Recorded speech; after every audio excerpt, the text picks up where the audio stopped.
Good evening, everybody, and welcome to this episode of the Robert Boyle Winter and Spring series of lectures, where we're looking at issues to do with science and society, and what more important and pressing issue is there at the moment.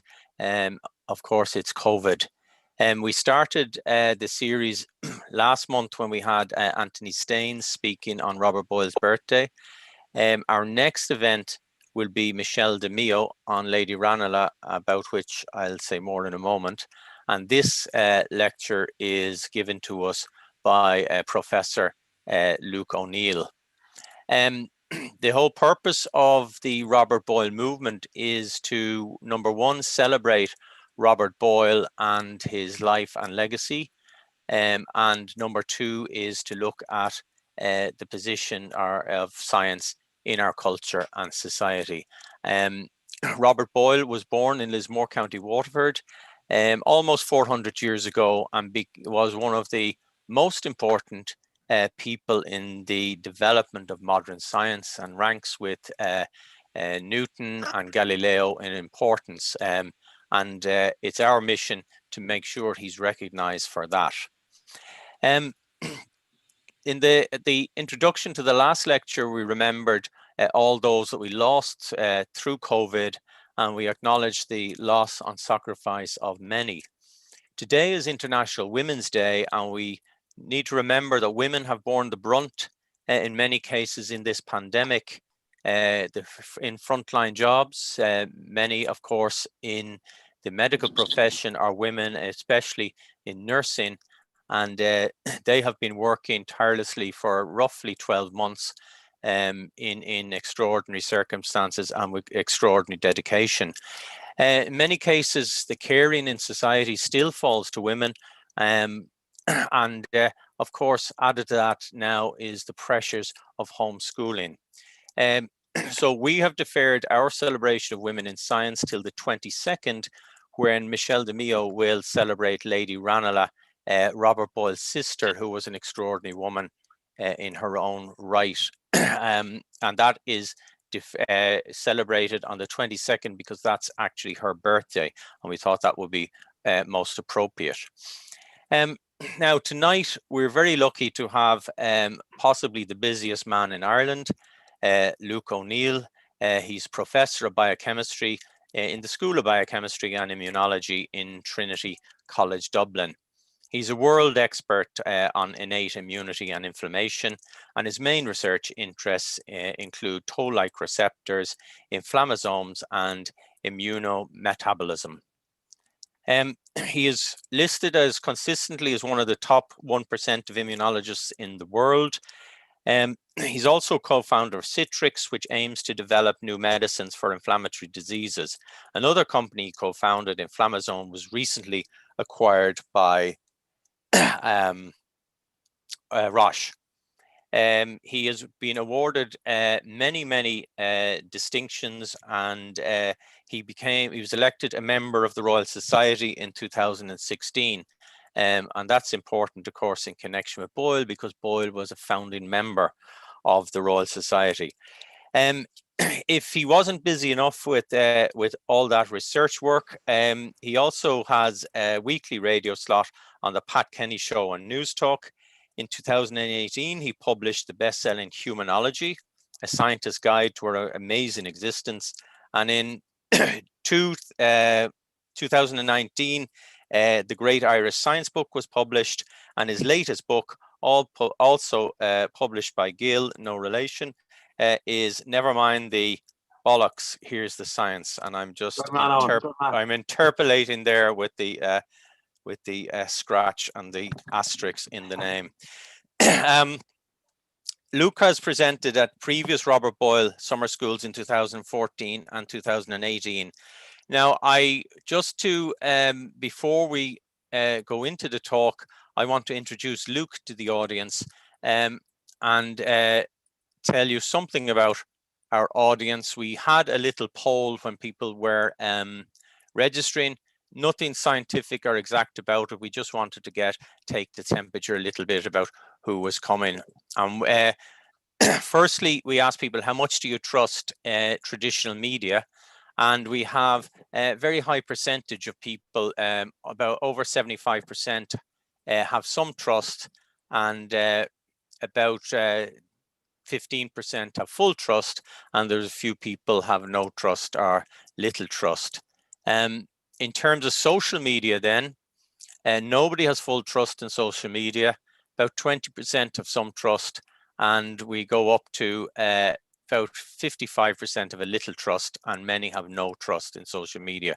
So our audience are in some way skeptical and cautious about what they consume. In terms of their attitudes, most people agreed that the COVID pandemic gave them an increased trust in science. So that was over 80% felt that they had an increase in trust in science in the COVID pandemic. Over 50% felt that the government should follow NEF advice to the letter. 55% felt that political decisions are informed by the science. But then it drops down to only about a third believe that the public is sufficiently involved in decisions about science and research. And then we ask, how much do you trust the medical profession? So the strong trust in the medical profession, just over half fully trust, and most of the rest have some trust in the medical profession. But we asked about science as well, and here we are, 70% have full trust in science, and about just over 20% have some trust in science. So what we have is an audience that are largely well disposed and trust into science. About 2/3 have a science background, and 1/3 haven't. That's very good. We want to reach as many people who are non-scientists as possible and include them. And I think our speaker today has done fantastic work, exemplary work over the last year in communicating science to the public in a way that is meaningful, in a way that is accessible, and not patronizing in any way. So thank you very much to Luke, and we'll hand you over to Luke to hear what he has to say about science and COVID.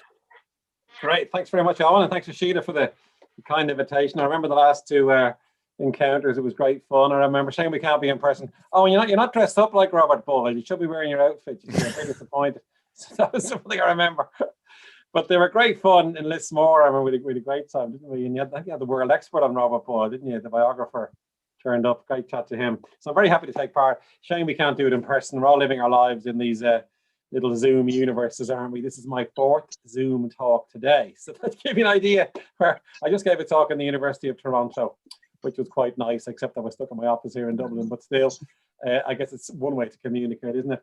But I'm very happy to take part. I'm going to give you an overview of where we are with COVID, but I'm going to use it as was mentioned to me before, to use it as a way to illustrate the power of science, I guess, and how important science is more than ever, of course, because of this pandemic that we're all still in the thick of. And we would think back to the man himself, wouldn't we, who was a skeptic, as we know, the skeptical chemist. I would also say the motto of the Royal Society, which I always mention, is nullius in verba, take nobody's word. I wonder if Robert Boyle came up with that as the motto, because it's a fantastic motto, isn't it? That's what science is actually about. Take nobody's word, show me the data. And if only we could have that with this constant toing and froing with COVID, and not just COVID, we'd be in a better place, wouldn't we? And everything I try to do with the media is base it on data and say, look, this is what this scientific study has told us. And I do think it's a tricky one, because many of the medical trials that are going on at the moment against COVID have been giving rise to sort of plus minus data, shall we say. And, you know, one study will not be reproducible, and that can happen in medical research. Of course it can, for all kinds of reasons. I think, though, the one shining beacon that we have in all this is the vaccine process, because that's quite remarkable. And I will give you an account of that as well as we go along, I suppose. But that was a great poll, Owen, by the way. Fascinating stuff. Now, as you say, it's a bit of a biased audience. I wonder if you did randomly what level of trust there'd be. I think medics are inclined to have a higher level of trust, aren't they? I think the whole reason for a breakdown in trust can be because people forget that science is a human activity, remember. We think it's the best thing ever, and we all agree with that. But the human element can create difficulties.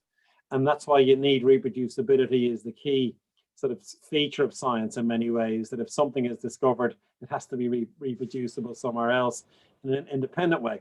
And from my own point of view as a scientist, I'm only happy when someone else reproduces my work that we've done here in America or Japan or anywhere in the world. And then you know what you've discovered is probably correct. But there's many philosophical aspects to this as well. And I'm waffling on. I'm going to go straight to the action. I'm going to share my screen and show you a few slides inevitably, because I am a good academic. And we always show slides, don't we? Now, hang on a second. I can bring up the old slides. There we go. I put a few slides together specifically because I figured, let me see if I can find them. Hang on. There we go. That's a strange one. That says good evening. There, Boyle talk. Is that it? Yeah. Here we go. Okay. Now, yeah, so what I'm going to do is I'm going to give you this update, but I'm going to do it in a way I hope that will speak to the topic tonight, which is all about trust in science, I suppose, and how we bring a rigor to these things. One thing I would say at the outset is, as you all know, it's unprecedented what's been happening in terms of science as well. This massive frenzy of research in the world. I mean, the last time I looked, and that would have been about 2 weeks ago, there were 120,000 publications on COVID-19. Now remember, the virus has only been around for a year. Now the question is, how can all those publications come out so quickly is one question, I suppose. And a big one we have is about the speed of the vaccine development as well, as a concern people have. My own lab, we have probably 3 separate projects on COVID. I'm going to explain some of that to you as well, some of the data we're getting. We're nowhere near to publishing though. And that's partly because we need a lot of rigor and checking the data and making sure it's reproducible. So some of the papers that have come out would be just measuring things. I'm not against that. But like say taking clinical samples and measuring stuff in that patient. And that's a straightforward thing. It isn't based on a hypothesis, say. And often science can take longer because your idea is wrong, you know.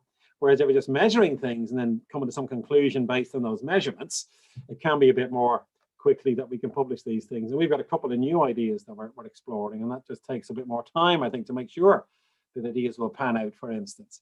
With the vaccine business, that was a bit more straightforward because they had tried that technology or those technologies in other contexts and have proven it to work and then just deployed it, right?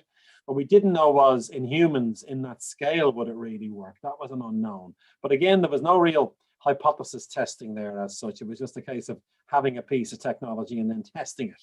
And that's why that happened, I guess, more quickly than other types of approaches would be. And it's interesting debate to think about this because if you have a really brand new idea, it can take you time to test it. The other thing that's happened is, as you may know, lots of stuff is published in these preprint forms, which is no peer review. And that's a break from the standard. The gold standard is have proper peer review of publications. What's happening now is stuff appears online and then is peer reviewed by the community, kind of. And that makes it hard to judge. It hasn't gone through that lens of expertise, I suppose. And I only fully believe this stuff when it's published in a reputable journal, because the job of that journal is to check it and make sure it's as good as can be, I guess. Although we have been, I would issue things on Twitter sometimes on preprints. If I read it myself and think it looks believable, then I might chance it. But it is a gray area, that, to be honest with you, which we might come back to. It's a new development in some ways. All this preprint stuff is happening. This is going to change how we do science, I bet you, and how we release discoveries down the line. There's many kind of consequences being discussed in the likes of Nature and Science and so on. So there's some sort of top line comments. But obviously I'm going to drill into some of the stuff we do know, and everything I'm going to tell you now is backed up with data. Don't take my word for it. Getting back to the famous Royal Society motto, if you want the papers, I'll send them to you that I've read, and the evidence that's there to support what I'm going to tell you about vaccines and therapeutics is the 2 main things. Now, of course, we now know all about this. This is the deadly virus itself. Anybody who hasn't seen it, that's what it looks like. That is a 30 million fold amplification of this, actually what it's like in real life, magnification of the tiny, tiny virus. The fact that something so small has changed the world effectively. And it is a coronavirus. It's in that family because it's got this crown-like structure.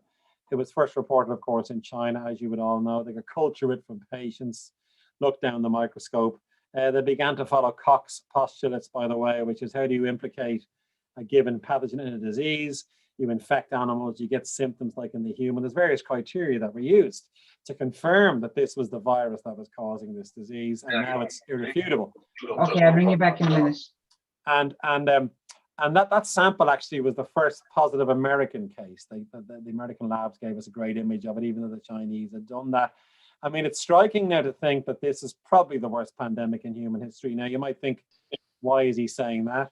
Because clearly the 1918 pandemic killed a lot more people. I mean, that probably killed somewhere between 150 million people in total.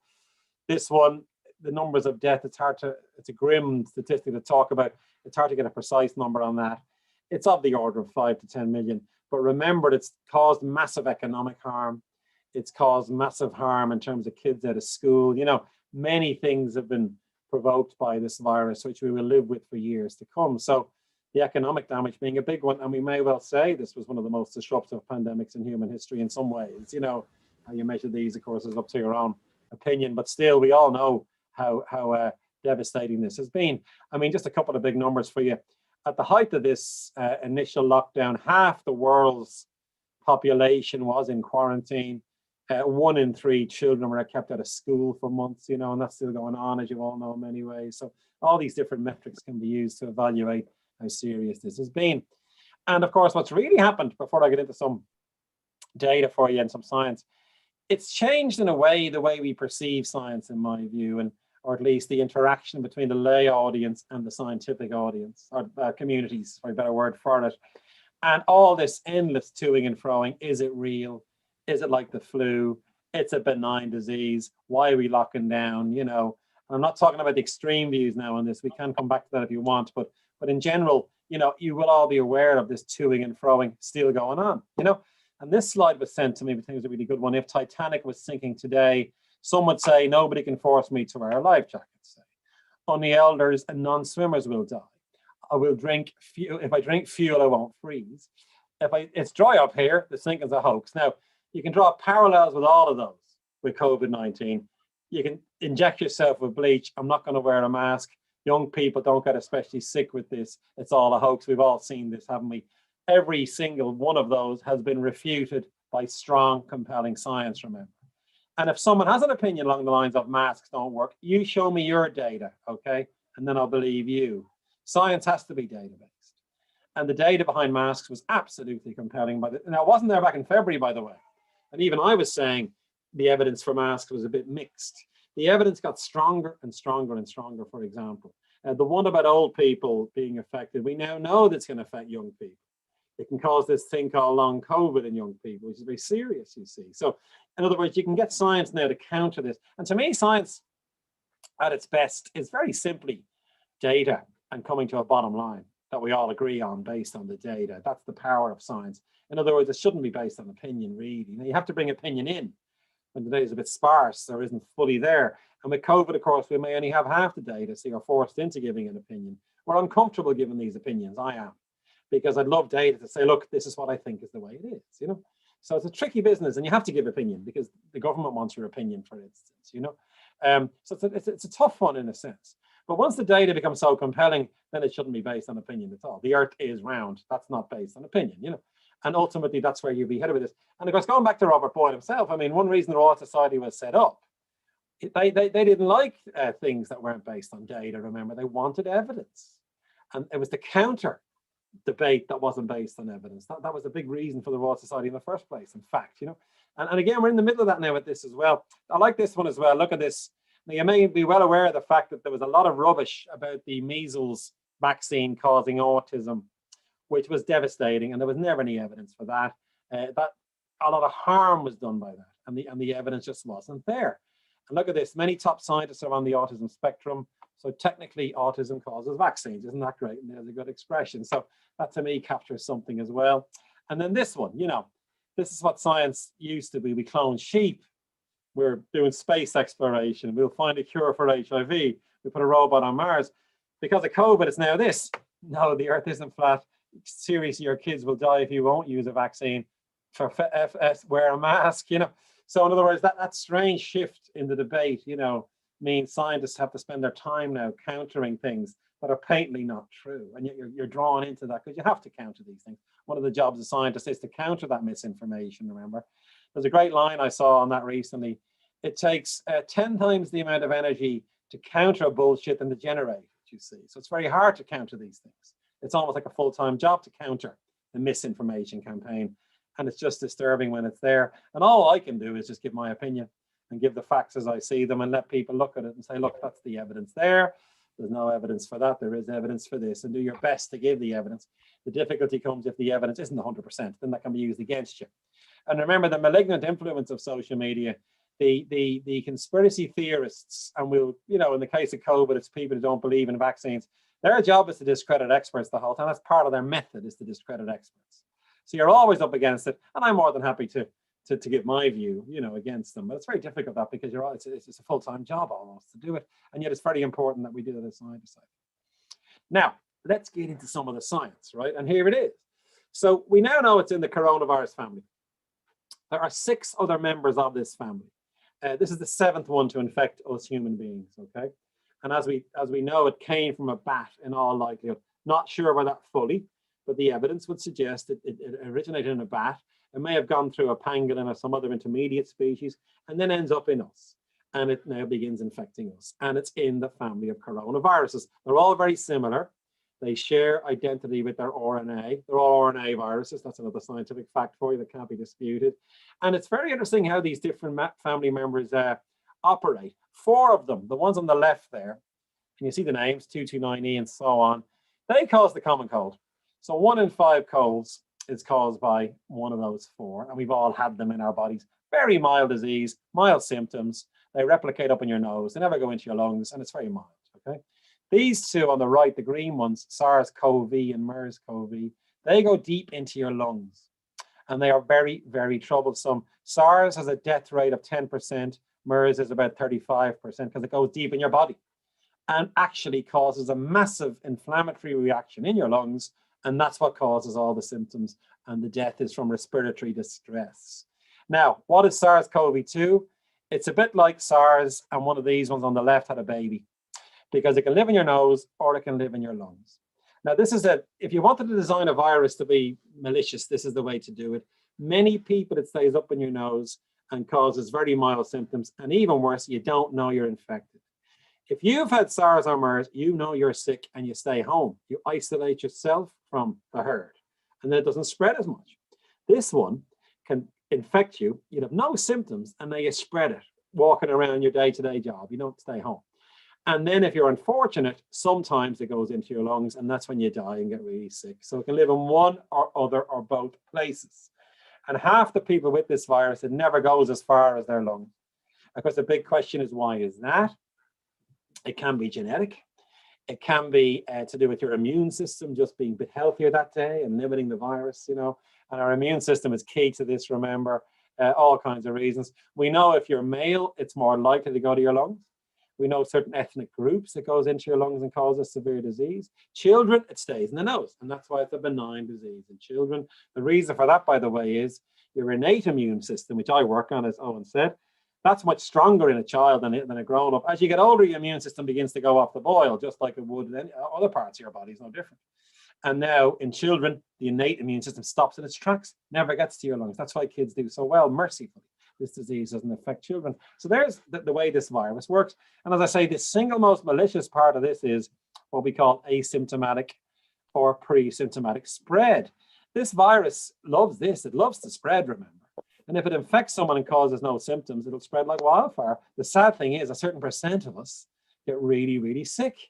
And remember, 1% will die. I mean, it depends on age. So it's hard to get an exact percent on it. Much more severe than flu. And that was another nonsense. It's 10 times worse than flu easily in the older age groups because it's more severe disease. So again, we've read a huge amount in the past year about the features of this virus. Now, we also know an awful lot about how it works. So it latches on to lung cells, if it's in your lungs. It latches on. Its receptor is called ACE2. That's the lock that the key goes into. The key is the spike protein, as you all probably know by now. Goes into the ACE2 lock, opens the door inside the cell, right? And now releases its recipe. The RNA is the recipe to make more virus. That RNA gets read off by your own machinery, RNA polymerase, which is in your own cells, reads off that RNA and makes all the viral proteins, replicates the RNA, gets packaged and gets released. It's very straightforward. SARS-CoV does this, CoV-1, and now CoV-2 does as well. So it's very similar to SARS-CoV-1, as you imagine. They all do this. All the coronaviruses are very similar, and we know an awful lot about this process. And we'll see shortly to help us beat the thing. So a huge amount of cell biology, virology, all the virologists will be doing this part of it, understanding how it infects us and spreads. And the RNA is the recipe, remember, for this virus. It's not a DNA virus. It doesn't, HIV is another RNA virus that gets turned into DNA by reverse transcriptase and integrates into your genome. That's very malicious, This one doesn't go through a DNA step. It goes straight from RNA to protein. So it's somewhat simpler. Influenza does the same thing. For example, there's different types of RNA viruses, and this is a separate one to HIV. Now, the good news then is your immune system, over millions of years, evolved to beat infections. And this is no different. Your body has a fantastic thing called the immune system.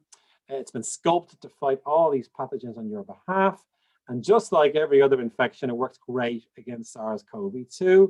90% of people will mount a perfectly normal immune response. You get loads of antibodies, as you all know. Again, all these words are now well known. Another scientist on the call, you know it anyway, but everybody knows about antibodies now. And here we see the time course. There's the CoV-2 RNA, the blue line.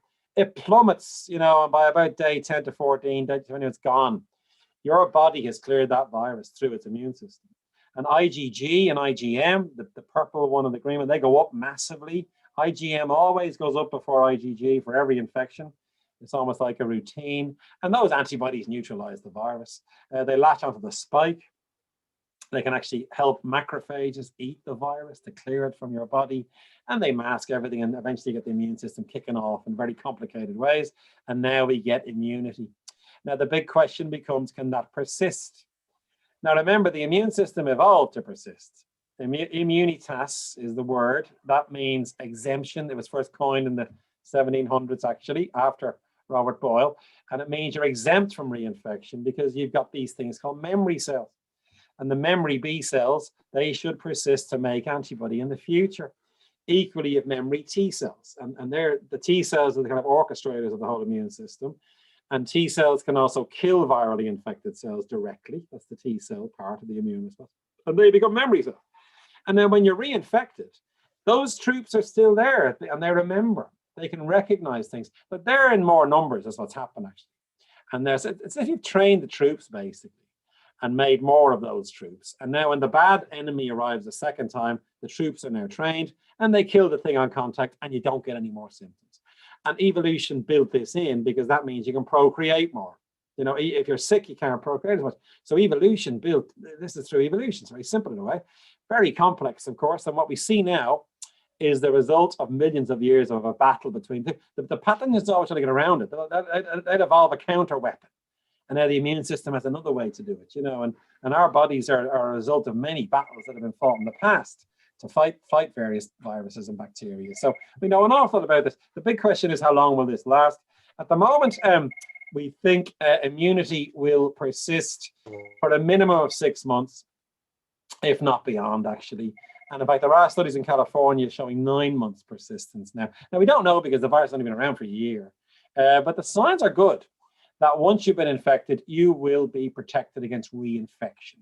And there was one UK study a few weeks ago which showed that infection gave you decreased your risk of reinfection by 85%, which is tremendous, just like a vaccine in a way. Now, it will be variable. Every biological trait is the Gaussian curve, as I'm sure you all know. You get a normal distribution. Some are fully protected, some won't be, and be small numbers there. Most will be in the middle, by which is meant you may get reinfected, but it won't be as severe. In other words, you can't pick it up, but now your body fights it a bit. You don't get as sick, and that's the way the immune system is supposed to work. So we're optimistic about that one, that protection should go on. Now, all of that gives you, I could go on about this all night, as you might imagine, but this is all interesting scientifically. But of course, what we all want to know is how we deploy this now to make this go away. Our mission is to beat this virus. And 4 things we use. One is vaccines, back to those in a minute. The second is antibodies themselves can be used as a therapy. And that was spotted very early on. Other infectious diseases, you can use antibodies. Anti-serum was the original name for this, of course. You can get antibodies out of someone who survived and use those as a therapy, or using very clever recombinant technologies now to make antibodies to fight the virus, and they can be used as a therapy. Thirdly, you develop drugs to kill the virus, and that's how we target now that replication process, and they're interesting as well. And then the fourth thing is anti-inflammatories to stop disease. Now that's what I work on. I'm at the far right of this.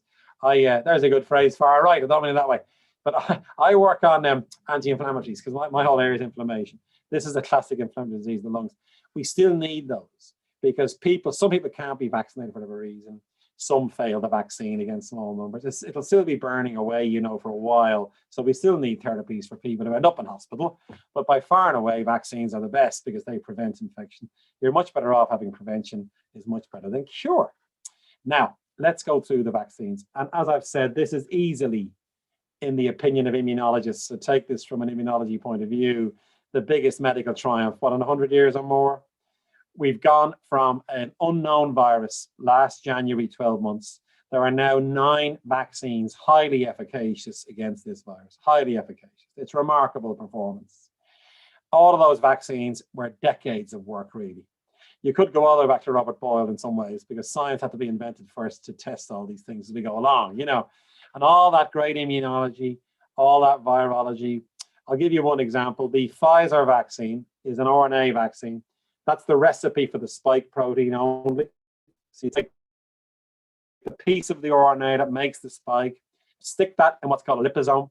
That liposome took 10 years to discover. Can you believe it? Because all the lipids had to be made and changed and optimized. So it wasn't an overnight success by any means to deliver the damn thing. It's a huge amount of science behind this. And we all still didn't know. If you asked me last September, are we going to get there? Even then, I wasn't sure. We were using the phrase cautious optimism. The reason is it's a brand new virus and we haven't got a vaccine against it before, obviously, because it's brand new. The quickest time to a vaccine before this was mumps, which took 4 years. So we're all wondering, they made a big effort to get vaccines for the common cold. The ones they caused the common failed back in the 80s, they failed. SARS and MERS, they got close to a vaccine and stopped because it began to go away anyway through quarantine mainly. So in other words, it wasn't a slam dunk, So in November, when Pfizer announced their vaccine at 95% efficacy, we were all overjoyed. I never forget that day. I was actually in RTE and I was interviewed. Fantastic, And then next came along Moderna, 95%, and now AstraZeneca. That's 90% as well, by the way. Those lower numbers where the trial was slightly different.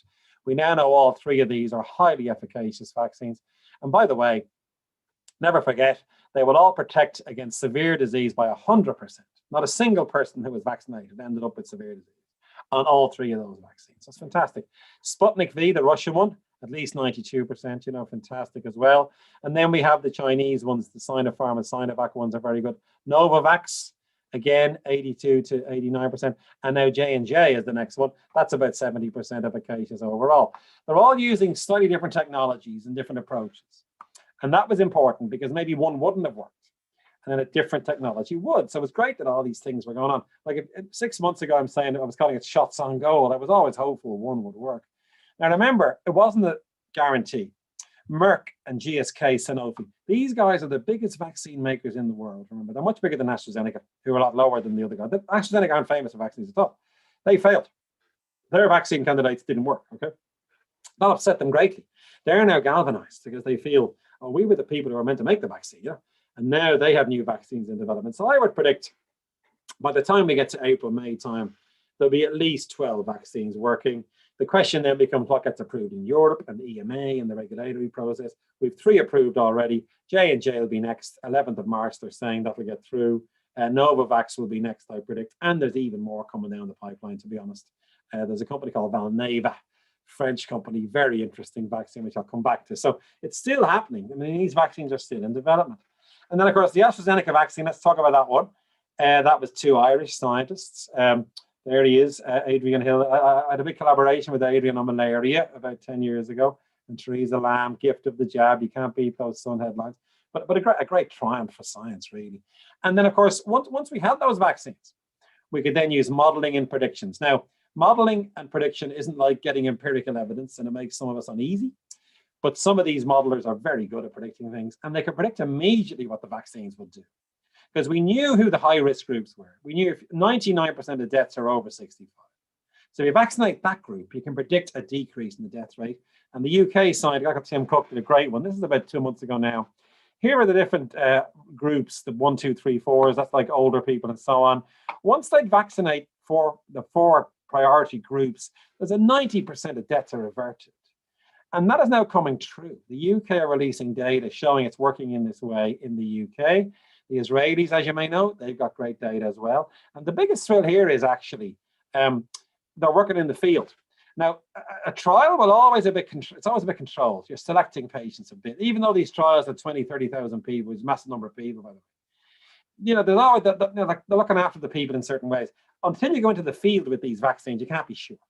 And now, the next box that's ticked is they're performing in the field just like they did in the trial. These are the most powerful vaccines ever invented, let's put it that way. And what's going to happen is we will now get vaccines for malaria, for TB, and cancer. BioNTech, the company that got into bed with Pfizer, they were going after cancer initially, and we can vaccinate against cancer was always a dream. So massive excitement now around the whole vaccine business because these have shown such great efficacy. You might wonder why are they working so well? Well, nobody really tried an RNA vaccine in detail before. It was a risk, you know. Secondly, the Oxford group are using a monkey adenoviral vector that causes the cold in monkeys as their delivery mechanism, you know. Johnson & Johnson and Sputnik, they're more traditional vaccines using adenoviral vectors. So a range of technology being used that hadn't been used before. And the Johnson & Johnson one has a very powerful adjuvant combination. Now, adjuvants are molecules to get the immune system going. One of them goes through toll-like receptor 9. And Owen mentioned I work on TLRs, so that's a really good way to boost the immune system. So in other words, they were using new tricks here, I suppose. And there's a risk of side effects, of course there is. And they were worrying and measuring that. But remember, 2 months safety data is always predictive of long-term safety with a vaccine. And the FDA would have mandated that. So we didn't worry about that. There still may be issues, remember, we're still not fully sure. But the risk or harm from these vaccines is minuscule compared to how devastating this disease is at every level. You know, so therefore we don't hesitate once the EMA and the FDA have checked everything. If they say go, we go with these vaccines because we trust them. And we trust them because they're outstanding scientists. And remember, it's a very important thing to be, you know, monitoring closely. And the monitoring continues. It's now phase 4, we call this. It's called pharmacovigilance, where patients are now being looked at closely. And again, everything's looking great. So in other words, it's almost unbelievable that everything that's happening here is almost pristine, which is tremendous, with very careful monitoring going on the whole time as well, remember. Now, there's our schedule in Ireland. They keep moving this around only because of supply issues. It's not easy to make a vaccine. They're complicated things to make. It's not like making a widget or something. They're very technical things to make. And the companies are giving guarantees. And I never worry about that. We will be awash with vaccines by May. There will be a few glitches here and there. And you've all seen this schedule. You'll fit into it somewhere. And I think Ireland's doing well on the vaccine front. If anything, I would say go and get more vaccine in, do deals, because it's so important we vaccinate everybody as quickly as we can. And all this worry goes away and the concerns about who gets a vaccine when and so on. If we had a big truckload of vaccine here, we could do everybody quickly, you know. So I think we got to maybe ramp it up a bit. I'd be very aggressive here. If I was the Taoiseach or the Minister for Health, this is action item number 1. Every day, what are we doing here? And they are doing that, you know. So let's give them a tiny bit of credit. I think it's going reasonably well. There are issues which we can discuss if you like, but overall, it isn't too bad. Now, where can this go wrong? And if you're a scientist, you lay things on the table and prepare for them and try to understand more about the unknowns. The first unknown is that supply chain. There could be glitches along the way there for various reasons. Now, we don't know. They may have issues with their suppliers and all the rest of it. Let's hope that's not the case, but given that there's so many vaccines coming down the track. The second big unknown is these variants. And as you would all know by now, these variants are cropping up. There are 3 main ones. They call them by their country of origin. That's a bit unfair because they are everywhere.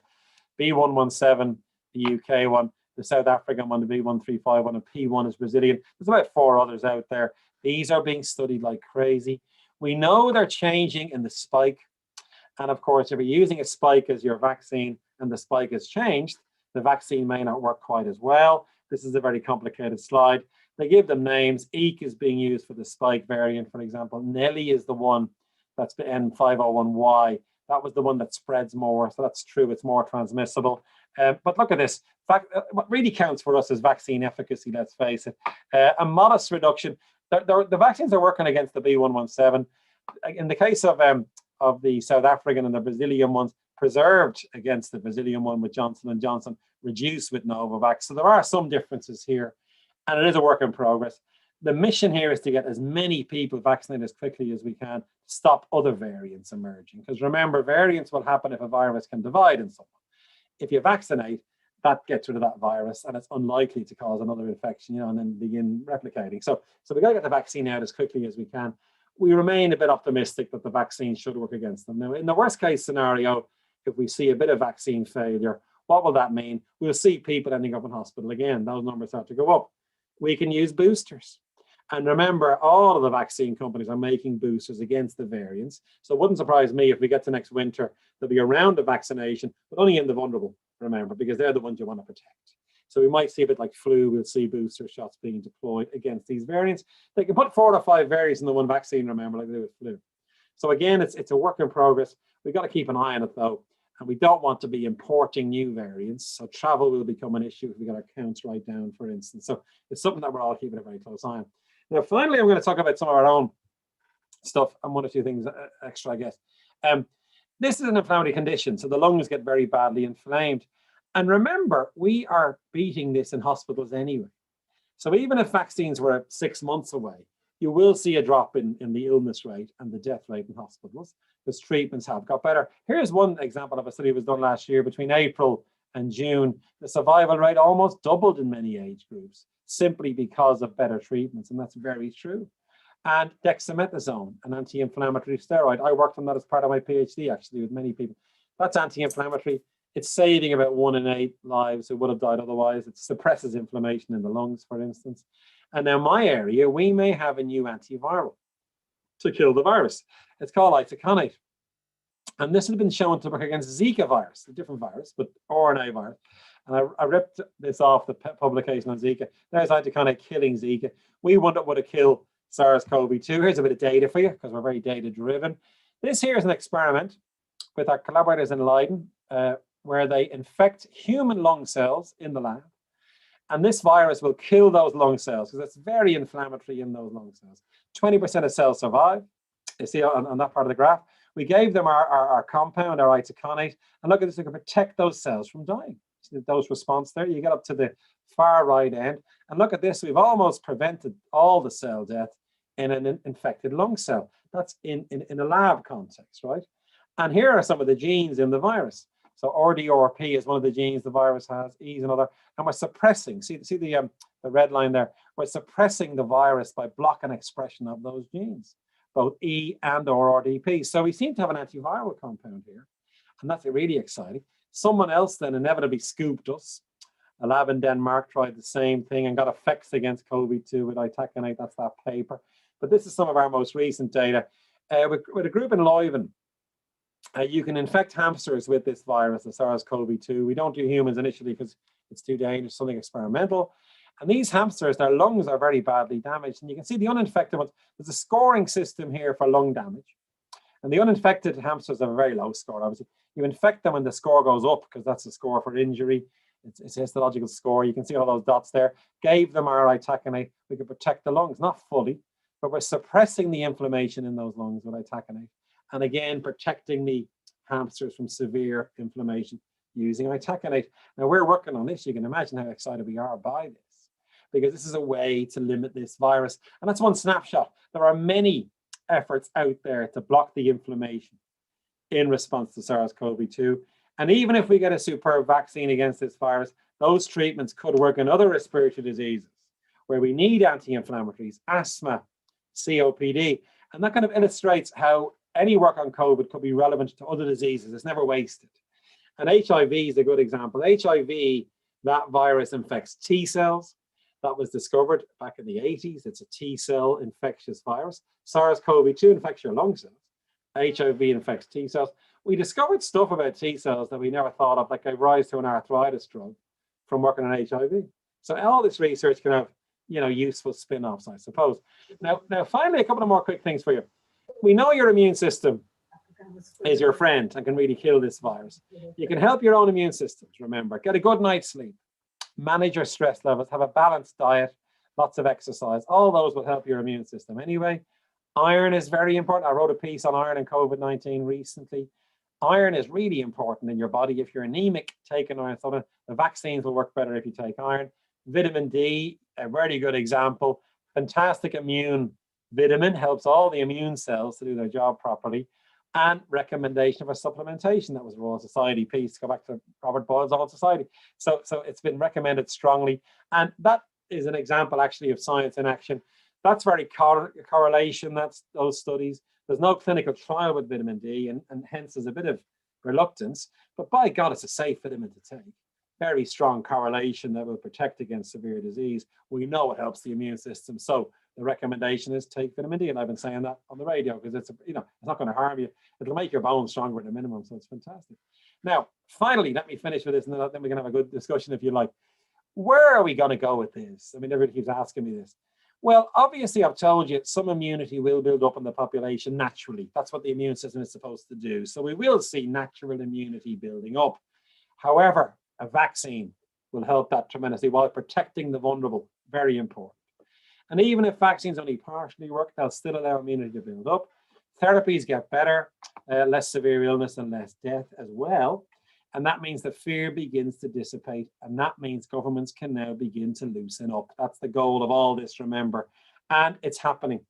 Look at this. This is the global death rate is plummeting all over the world. Now, that's fantastic news. It is bumping around a bit here and there. We're not there yet. We've turned a big corner with this virus. Why is that? Natural immunity is building up and the vaccines are starting to show efficacy.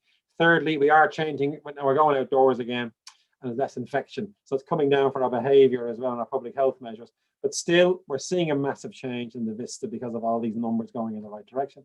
In Ireland, as you all know, we've turned a massive corner. We had the fastest spike in the world, and now we've dropped the fastest drop in the world. So we're all going in the right direction, basically, and that's tremendous.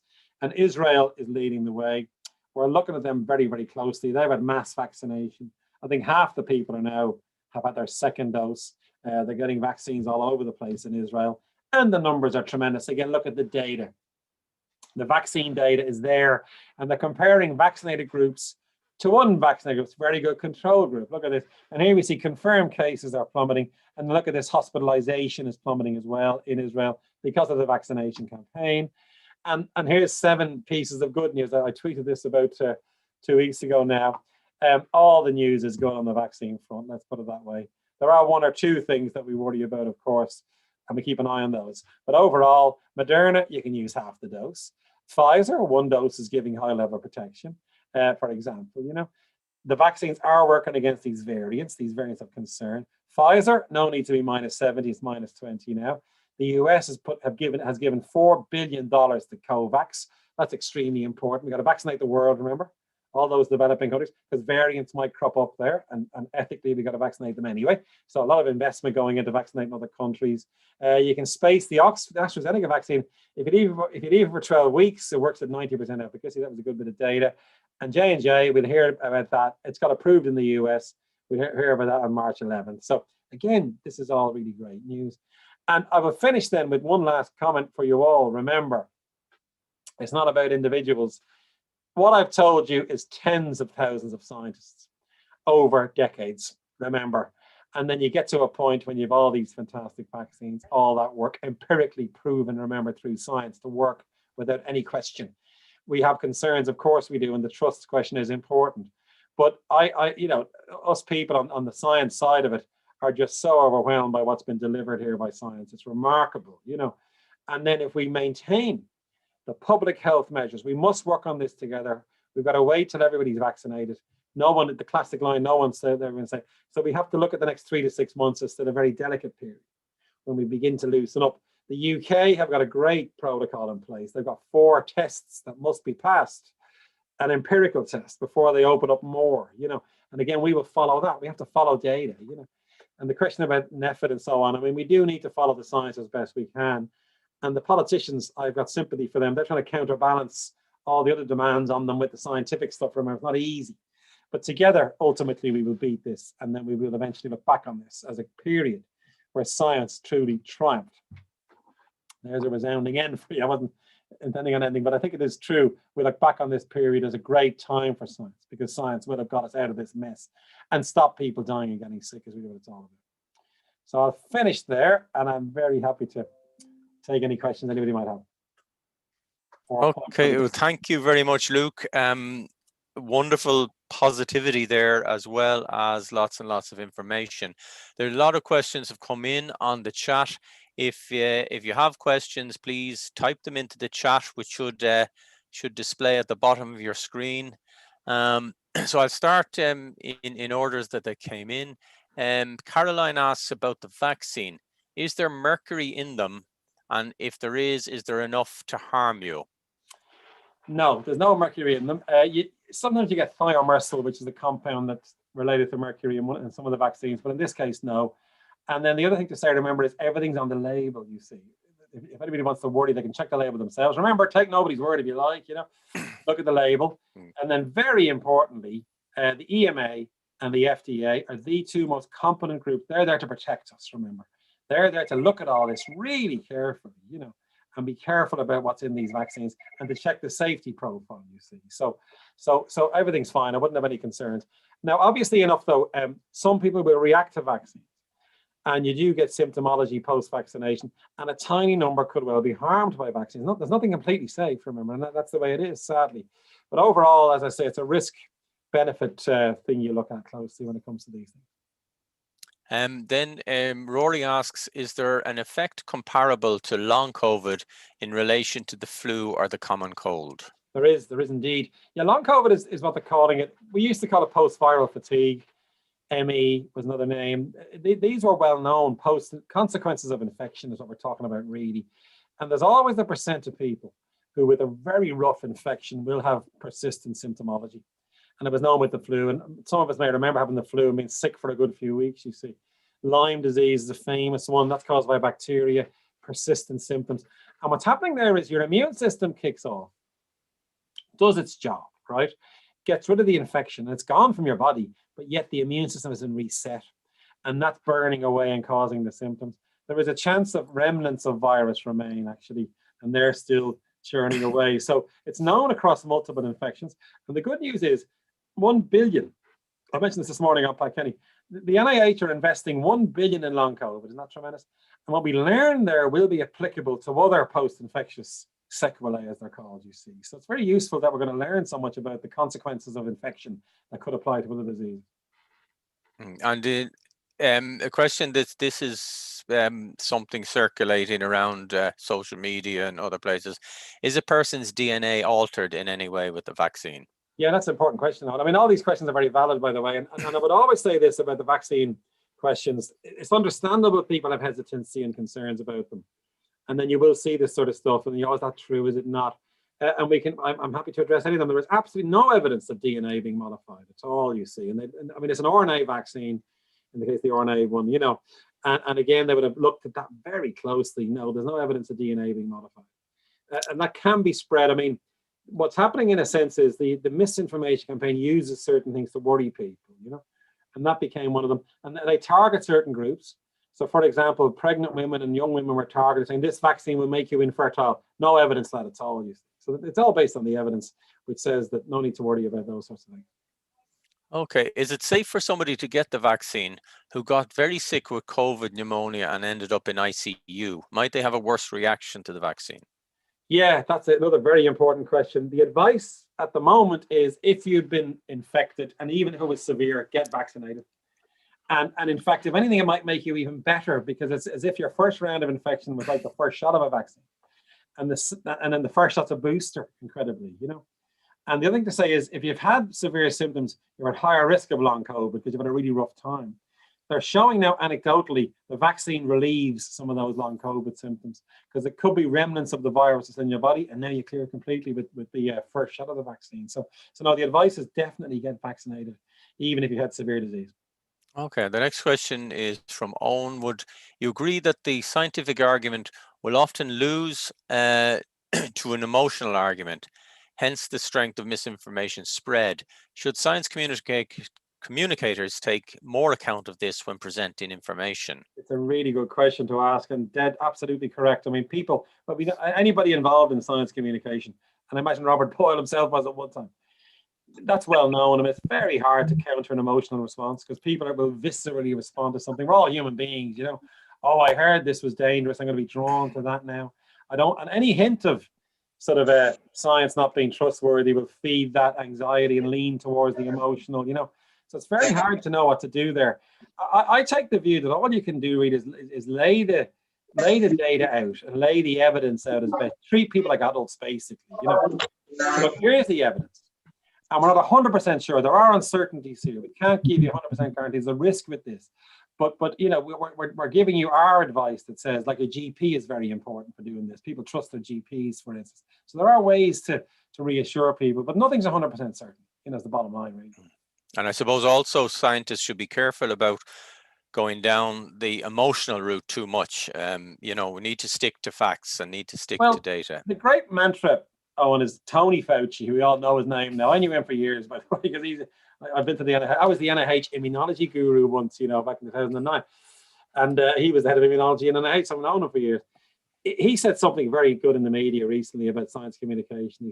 He said, first, number one, he says, start with data. Okay, you're a scientist. So really just draw on the data whenever you can, first and foremost. Okay. Secondly, if you don't know something, say you don't know. That's really important as well. And thirdly, always remind yourself it's not about me. Now, of course, people can say, there he is on the telly again.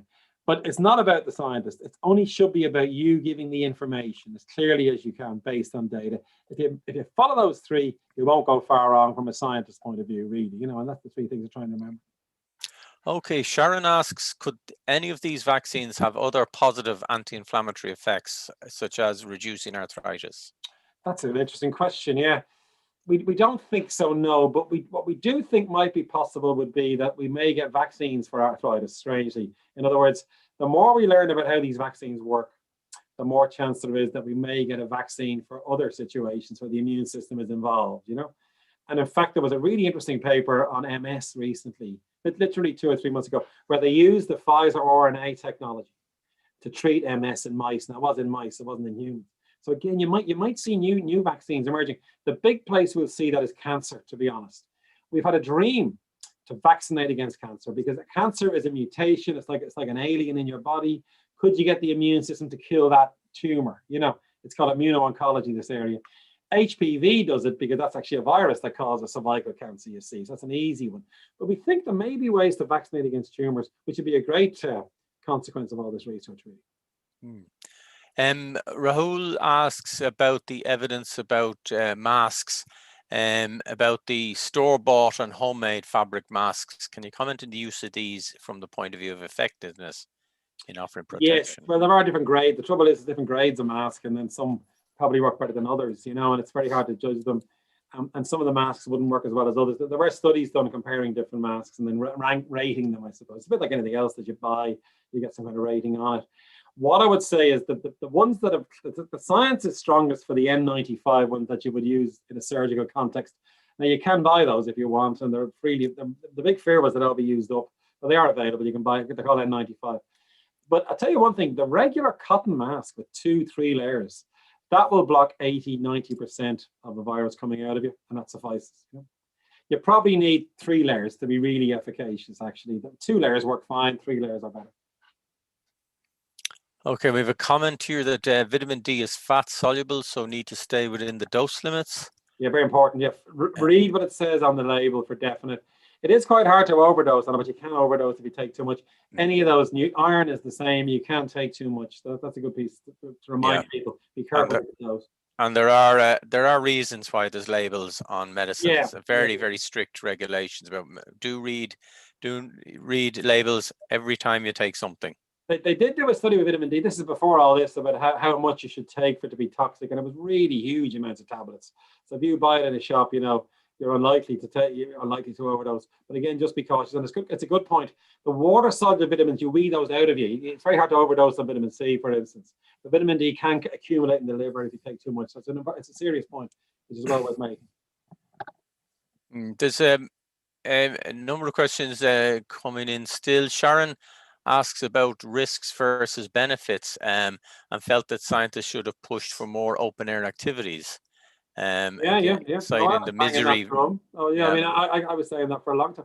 There was a great study done last May, where when you go outdoors, there's a 19-fold decreased risk. It's a huge decrease in that number, So therefore, the advice began that everything should move outdoors. I mean, the reason why we had the spike in the winter is very simple.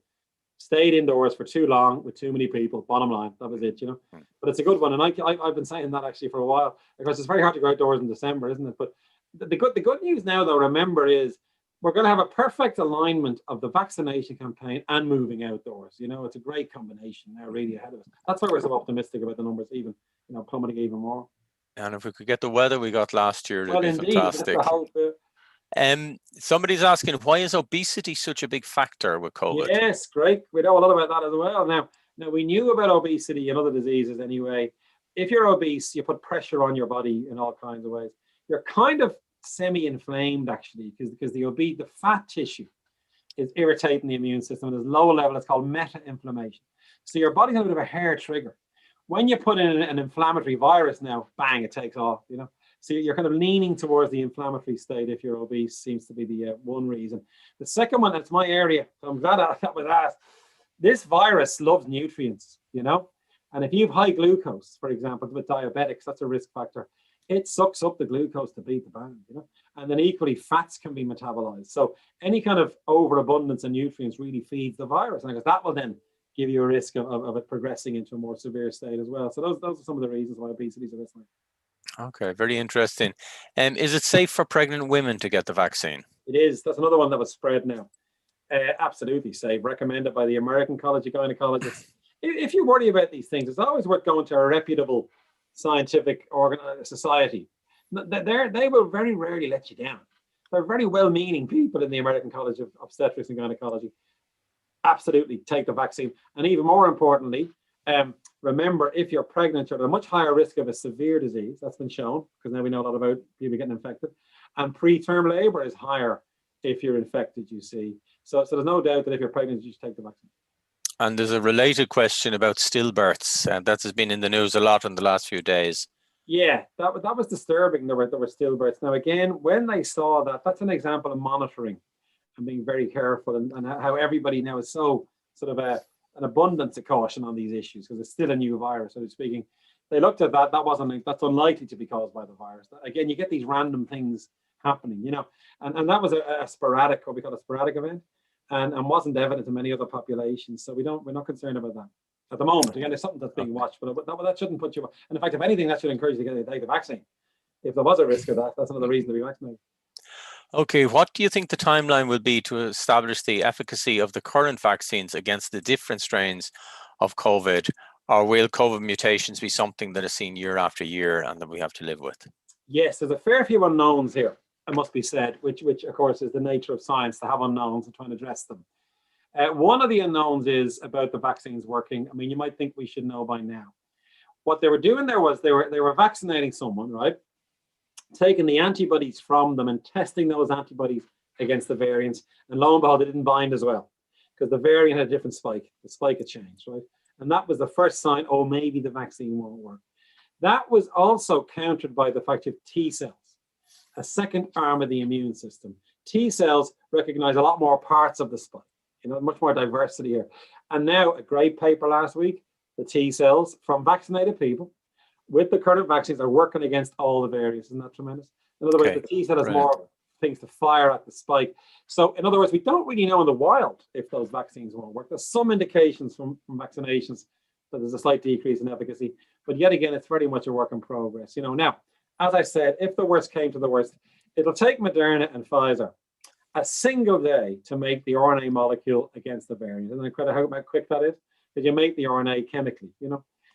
So if a new variant cropped up, now, and by the way, let me start that again. There are trials running as we speak against the three main variants. We'll have results from those in about 4 weeks. The FDA are mandating a 3-month study period. It can be quicker because we know a lot more about these vaccines anyway. So if the worst comes to the worst and some of the vaccines are less efficacious, we can start the booster campaign in June, July, August. Now, it means revaccinating the older people. But that shouldn't be too much trouble because we have everything in place to do it, you see. So again, that's all in hand, basically. That shouldn't be worrying people too much. It may just delay things. Okay, and what about somebody who's taking immunosuppressant medications for conditions such as Crohn's disease or colitis? Yeah. Will the vaccine work for them? It should do. Again, the recommendation is to take the vaccine if you're on those immunosuppressants.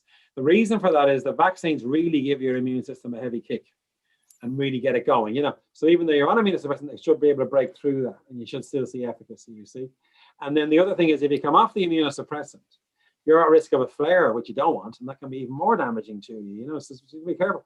The one they look at the moment is, now again, I've taken part in specialized conference on this, the American College of Rheumatology. Anybody with arthritis, for example, their guidelines very clear: take the vaccine. One drug called Rituxan, that depletes your B cells. They're looking at that more closely, and they're trying to see now if that decreases efficacy. But still, at the moment, those people are being vaccinated. Okay, there's a lot of the questions are related to more medical things. I think we would say to people, consult their family doctor on all these things, or specialists if they're under supervision. A question about the BCG vaccination. There was a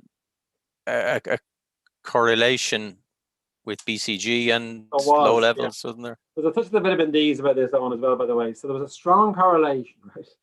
Now, any scientist will tell you correlation doesn't equal causation. It's the curse of science in some way. And vitamin D is a bit like that, to be honest. It's more of a correlation than anything else about protecting you, So, but the trouble is the correlation was so strong, really was strong, actually. The second thing is there was good evidence of BCG protecting against measles. Now, remember, BCG is a TB vaccine. So what was going on there? This has been known for 10, 15, 20 years. This is something I worked on myself, actually. It's called innate immune memory, actually, because it's like the innate system is boosted. It's a bit like putting up a suit of armor, which will protect you against multiple diseases, And there is a component in the BCG vaccine, actually, called beta-glucan, which seems to allow your immune system to put up a barrier against many infections. And it was also working against flu. There was evidence for that. And against, I think, RSV, another respiratory virus. In other words, it was all there to say it should work against COVID-19. And now the trials are running, and we'll see. We have to wait for these trials to read out.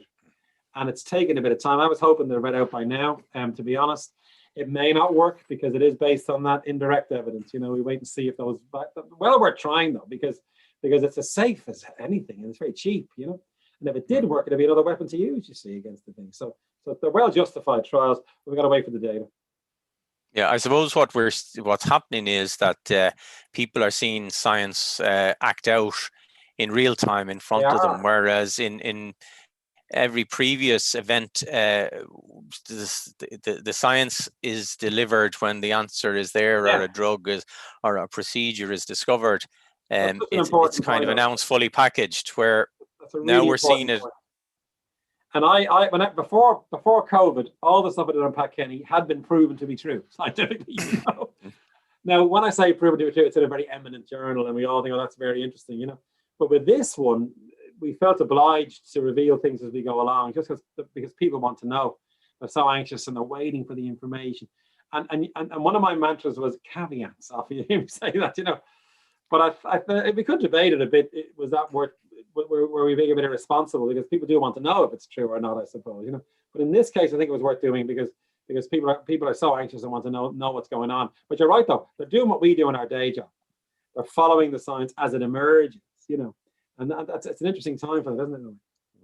I think my own personal view is that some science communicators or scientists can present science as being the absolutely perfect system, whereas it's messy in real life because it's done by lots and lots of different people in different places, and they're interacting with each other. And I think that the last 12 months have shown people have seen that, but they've seen that it works. Yeah, and right. that when there are things that come out like some crazy things that have come out during the year, and the evidence doesn't back them up, or the evidence disproves them. So I think people are. Well, I'll give you two examples. In fact, going back to Robert Boyle as well. Remember his as you well know, his biggest contribution was there was a law that was reproducible everywhere, and that amazed people that something as definitive that could be discovered.